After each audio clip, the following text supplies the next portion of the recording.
পাখির খাওয়া, একদিকে পাক চলছে, এই যে ইলিশ মাছের পাক চলছে, আর একদিকে খাওয়া চলছে।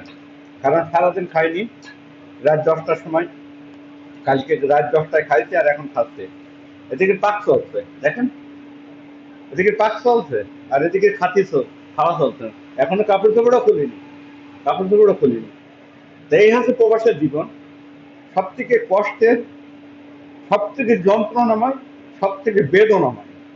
এই প্রবাসে মাটিতে যারা এসে, তারাই এমন ভাবে কষ্ট করে জীবনে টাকা রোজগার করে পরিবারের জন্য পাঠিয়ে সেই পরিবারের কাছে আমরা হই নির্যাতিত, নিপীড়িত এবং মর্মাহিত।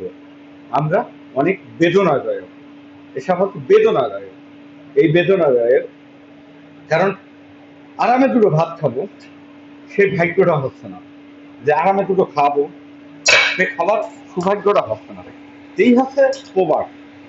আর এই জীবনটা এমন জঘন্য একটা জীবন, যে জীবনে হয়তো প্রবাস না আসলে বুঝতেই পারতাম।